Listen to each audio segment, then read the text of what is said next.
del licenciado César Gutiérrez Priego, al cual yo le agradezco mucho tener en estos momentos en la línea, en el sistema de Sin Máscaras y de Reporteros MX. Le doy la bienvenida al querido César Gutiérrez Priego, abogado y experto en derecho militar y también conocedor de este tipo de cosas. Querido César, bienvenido, buenas tardes, ¿cómo estás? ¿Cómo te va? Muy bien, Manuel, aquí con el placer de saludarte. Muchas gracias, César, por atendernos la llamada. Ya estarás viendo, ha volado este tuit que tú has puesto en donde has analizado este reportaje que lanza Latinus, que lanza Carlos Loret de Mola, y me llama mucho la atención cómo lo estructuras, iniciando, ya no hacen los montajes como antes, lo que sugiere que en todo caso es bastante fácil detectar que esto podría estar armado. César, preguntarte de este caso. Mira, fíjate, la verdad es que fue un análisis muy rápido porque tengo que trabajar. Ya de broma digo que hay que pagar las pensiones, pero es real, estaba trabajando. Me di cuenta de que había muchos tweets, en varios de ellos me hacían preguntas y fue como que de forma muy rápida, ¿no? El decir, a ver, yo puedo entender que a lo mejor que no, la gente que no tenga conocimiento de cómo son las estructuras criminales en este país, cómo han evolucionado a lo largo de los años, pues a lo mejor pueden tener una idea distinta y se puedan ir con la finta de lo que están diciendo. Pero para ser muy claro, y por eso lo explico, a ver, en el año 2006, los Ardillos, ¿no? Que es este grupo que en teoría sale esta persona que se hace decir que es Celso Ortega Jiménez, el líder de los Ardillos, a decir que supuestamente él trabajaba con los Zetas, que él además estaba con el Z-42 y que le habían dicho que se tenía que ir a Guerrero para ayudar con recursos económicos la campaña de Andrés Manuel López Obrador. Pero hay un sinnúmero de situaciones que la gente no desconoce. Por ejemplo, el hecho de que los Ardillos, pues era un grupo criminal que estaba vinculado a los Beltrán Leiva, que ellos pertenecían al Cártel Pacífico, que es el cártel de Sinaloa. Entonces, en primer lugar, pues no tiene lógica, ¿no? Es en primer lugar.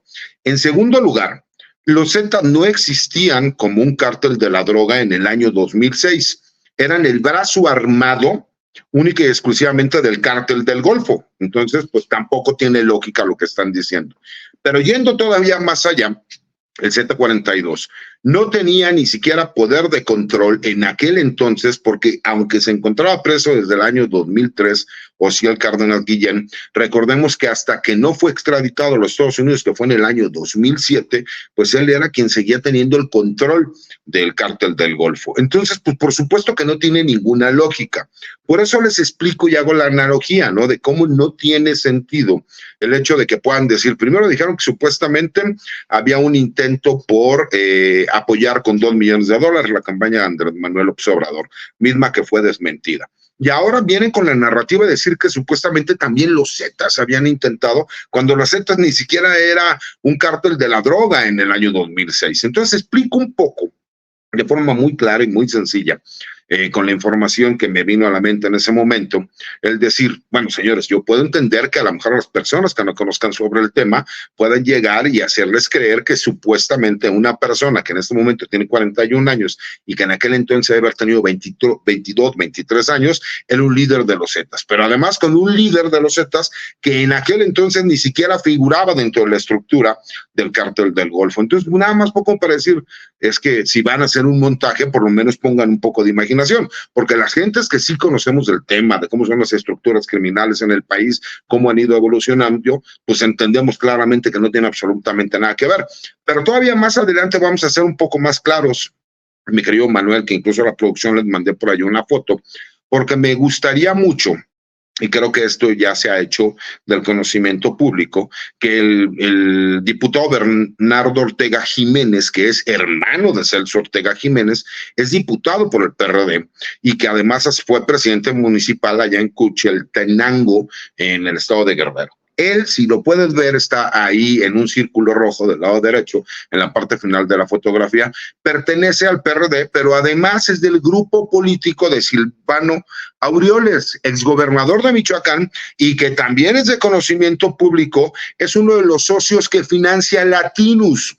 Entonces, pues Creo que este dato sería importante para Latinus y decir, oye, a lo mejor conseguiste la entrevista porque uno de los socios de Latinus pues pertenece al mismo grupo, ¿no? Político que el hermano de este Celso Ortega Jiménez, ¿no? El diputado Bernardo Ortega Jiménez, que es diputado actual del PRD y que además es la persona que está diciendo cuáles van a ser las designaciones para candidatos a diputados y presidente municipales en toda esta zona de Guerrero. Entonces creo que esa parte le faltó por ahí al reportaje de Latinos, como para que puedan entender cómo los montajes tienen que tener sentido y no nada más hablar por hablar, porque los que sí conocemos un poco del tema, entendemos exactamente en dónde se equivocan, dónde está la falla y dónde viene la mentira. Como en otras ocasiones, César, me has dejado helado con este tipo de ángulos. En efecto, ya había empezado a circular que el hermano de Celso Ortega Jiménez, que es presuntamente la persona que aparece aquí, el hermano de Celso Ortega Jiménez, Bernardo Ortega, es un político del PRD. Sin embargo, en lo particular, tu servidor desconocía que formaba parte del grupo político de Silvano Aureoles Conejo y que, como tú bien refieres, la estructura política de Silvano Aureoles financió en su momento la creación de Latinus con el gobierno de Michoacán. Por lo tanto, no sería nada, pero nada, digamos, difícil de creer que bastara que Silvano Aureoles Conejo le enviara un mensaje a Bernardo Ortega para decirle, oye, puedes contactar a tu hermano Celso Ortega para que le dé una entrevista a Carlos Loret de Mola en Latinos. Tan sencillo como eso, ¿no? Bueno, no vayamos tan lejos. Sean Penn hizo una narrativa de cuando él fue a entrevistar al Chapo y él explicó que lo vendaron de los ojos, lo subieron en helicóptero, que lo trasladaron durante más de 4 horas, que tuvo que pasar 3 retenes diversos para después de 17 horas poderse sentar a platicar con Joaquín Guzmán, lo era el Chapo Guzmán. Y resulta que aquí un personaje de Latinus, que de repente se le ocurrió contactar a un jefe criminal o iba pasando, le iban a dar una entrevista en donde dijera que el presidente de la República supuestamente había tenido nexos con ellos cuando eran los Zetas, cuando los Zetas ni siquiera existían. Entonces, pues es lo que yo digo, o sea, yo voy de acuerdo que la gente que no conozca sobre estos temas de estructuras criminales y de narcotráfico, pues entonces puedan hablar y puedan decir y se puedan escandalizar. La realidad es que las narrativas que están inventando ni siquiera le echan sal a la mentira, ¿no? Entonces, qué lástima que si ellos querían hacer una noticia bomba, lo único que están haciendo nuevamente es crear una falsa narrativa, pero que además es muy fácil tumbársela. Es nada más cuestión de que la gente investigue un poquito todo lo que le estoy diciendo para que vean que es real. No existía como un cártel de la droga los Zetas. Los Zetas hasta después del año 2007, que fue cuando extraditan a Ociel Cárdenas Guillén, es cuando ellos rompen con el cártel del Golfo y es hasta finales más o menos o mediados del año 2009 cuando ellos ya se crean como un cártel de la droga. ¿Y quién era presidente de México en aquel entonces? ¿Y por quién estaban auspiciados? Entonces, es nada más cuestión de tener un poquito de lógica, pero que la gente entienda cómo van creando narrativas y cómo son estas mentiras que todo aquel que no conozca, pues por supuesto que va a querer llegar a decir, sí, efectivamente, no hay una sola prueba, pero incluso mienten porque los datos que dan no tienen absolutamente nada que ver con la realidad que se vivía en el país en aquel entonces. Estimado César, también es que es una cosa maravillosa. Escribes en este texto, ¿quiénes buscan, qué organizaciones buscan a este hombre, César? Fíjate, la DEA, la Fiscalía General de la República, el CNI, la Interpol, el Ejército Mexicano, la Armada de México, ¿sí me explicó? Y me estás diciendo que La Latinos Guardia lo encontró Nacional. primero. Sí, por supuesto. Incluso hay una recompensa para dar con datos que llevan a su captura. Y resulta que curiosamente un reportero se le ocurrió llegar a una zona serrana y además tienen un teléfono celular que tiene en ese momento señal cuando se supone que se encuentran en la Sierra de Guerrero. Son de esas cosas que, bueno, a mí en lo personal nos damos cuenta que es un burdo montaje, ¿no? O sea, pero pues incluso si quieres hacer un montaje, por lo menos deberías de tener un poquito de verdad, ¿no? Para que la gente pueda confundir verdades con mentiras. Aquí, por el amor de Dios, nos estamos dando cuenta que, bueno, que no hay un solo dato que pueda corroborar que lo que supuestamente dijeron es cierto, porque aparte nos hacen creer que es Celso Ortega Jiménez, pero él nunca dice su nombre cuando lo están entrevistando. Entonces, bueno, pues creo que valdría la pena que la gente se diera 10 minutos para verificar lo que les estoy diciendo, nada más como para que se puedan dar cuenta. La única realidad que sí existe es que Genaro García Luna, que fue el encargado de la seguridad, con Vicente Fox y el máximo encargado de toda la seguridad en este país, por encima incluso de la Secretaría de la Defensa Nacional, en el sexenio de Felipe Calderón, fue Genaro García Luna. Y Genaro García Luna ya fue declarado culpable en una corte en los Estados Unidos por pertenecer a un grupo criminal y simular que se estaba trabajando para favorecer este grupo criminal que era el Cártel de Sinaloa. César, desgraciadamente este tipo de cosas se difunden mucho y mucha gente las cree. Y me gustaría pegar en estos puntos clave. Primero, habla de que la relación con los Zetas, ¿no? Y en 2006 no existía esta organización criminal. Me llama mucho la atención porque ¿cuánto tiempo ha pasado de los reportajes de Tim Golden, de ProPublica, de la Deutsche Welle, de Anabel Hernández, donde en ese momento decían en 2006 Andrés Manuel López Obrador recibió dinero del narco, del cártel de Sinaloa. Y aquí la historia es, no, pues ahora fue con los Zetas. Bueno, hay que decidirse con quién, porque pronto van a sacar que también con la yakuza japonesa o con la mafia italiana. No, pero aparte, los máximos enemigos que existían en aquel entonces, que era el cártel del Golfo con el cártel de Sinaloa, supuestamente ambos estaban apoyando a un candidato. Esa es la parte que no tiene lógica, ¿no? Cuando todos sabemos, por lo mismo de que ya existe una condena, ¿no? Ya se declaró culpable, que realmente quien estuvo trabajando con los grupos criminales del país fue Genaro García Luna, ¿no? Yo en su momento, y tú lo sabes, he denunciado públicamente, incluso con los documentos oficiales, en donde información de los grupos de inteligencia de la Quinta Región Militar dan la información al secretario de la Defensa Nacional de que tenían los datos para demostrar que Amado Carrillo Fuentes había financiado la campaña presidencial de Ernesto Zedillo Ponce de León. Los he puesto en Twitter, los pueden buscar, en donde señalo directamente a Líbano Sainz, que es quien recibió el dinero. ¿Y qué pasó? No pasó absolutamente nada.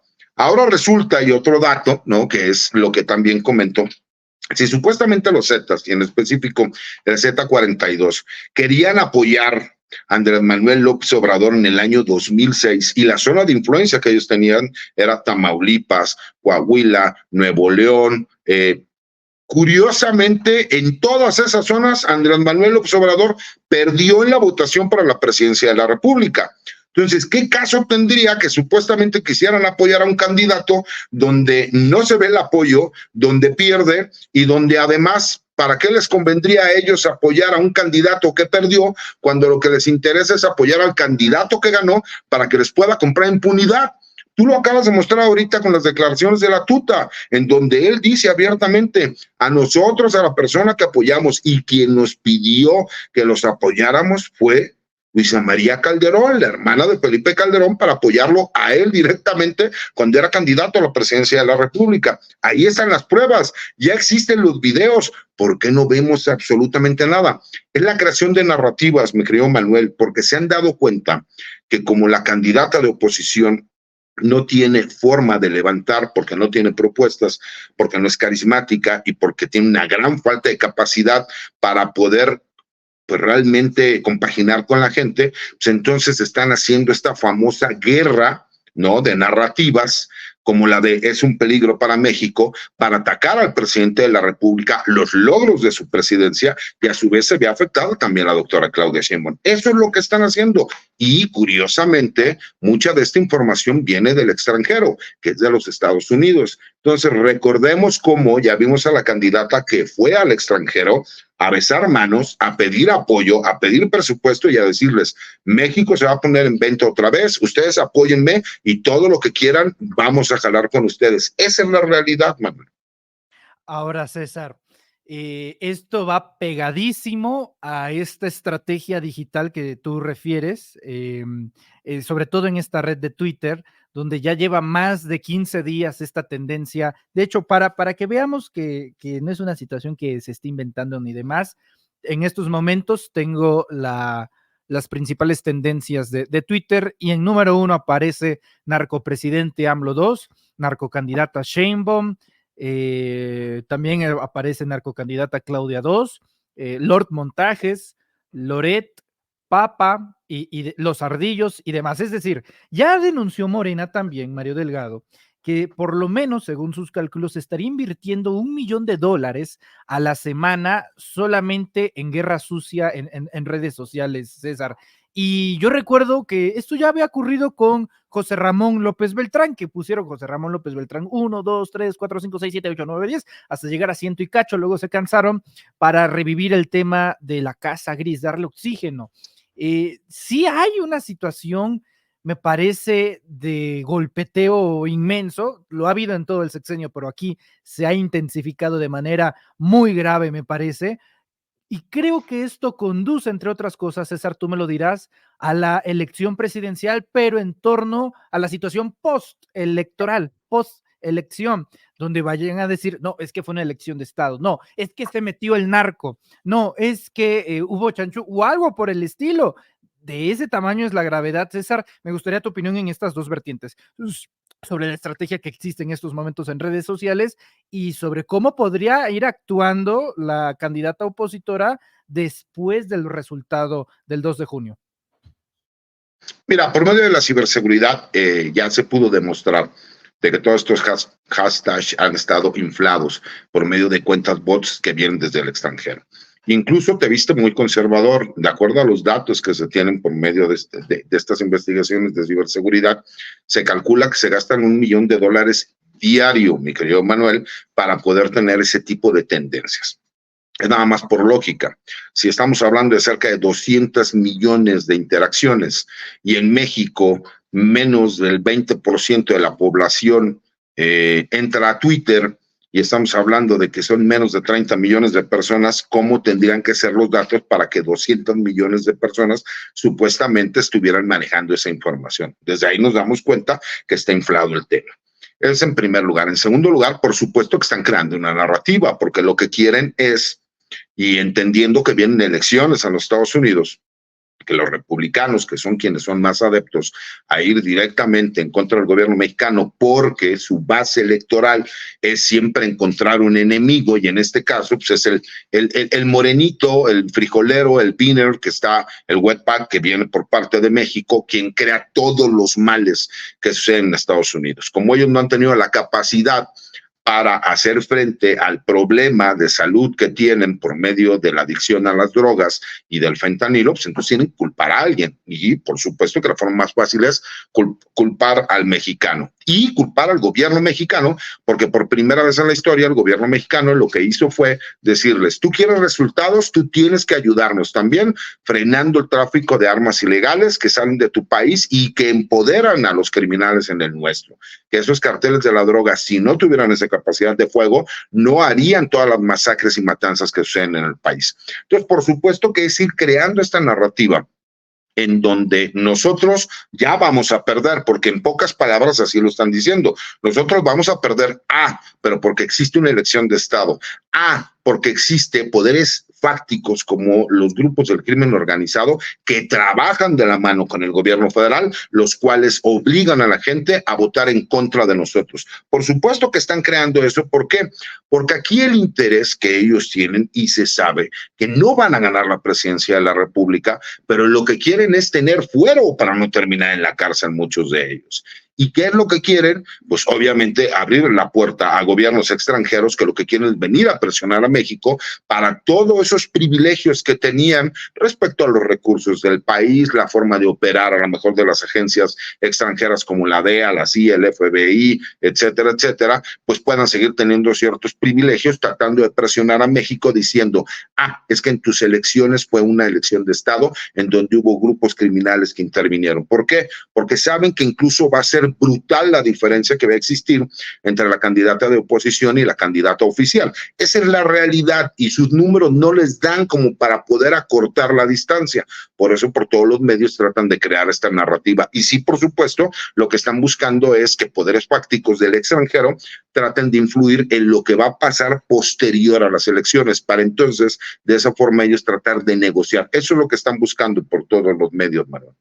Poderes fácticos de los cuales todavía desconoce la definición Xóchitl Gálvez Ruiz. César Gutiérrez, te agradezco mucho tu presencia y análisis en este espacio informativo de Reporteros MX. Te agradezco mucho, sobre todo en viernes, pero aún siendo viernes hay que trabajar y yo sé que ambos tenemos mucho trabajo y te agradezco mucho que te hayas tomado el tiempo para venir aquí un ratito a platicar y a esto que estoy bastante seguro que va a reventar en redes sociales en cuestión de minutos. César, muchas gracias. ¿En dónde te podemos encontrar en redes sociales? Al contrario, Manuel, un placer siempre. Mira, lo que manejo personalmente es mi cuenta de ahora X antes Twitter, que es @CésarGutiPrim, y por supuesto que subo algunas videocolumnas a TikTok, a Instagram, igual como César Gutiprim, y a mi página de YouTube, que es César Gutiérrez Priem. Y pues obviamente con las participaciones que tenemos en diferentes espacios libres como el tuyo, agradeciendo la oportunidad y enviándote un abrazo a ti y a todas las personas que nos dan el placer de vernos. Choncho, choncho. Muchas gracias, estimado César. Te abrazo a la distancia y estamos en contacto. Hasta luego, Manuel. Es el abogado César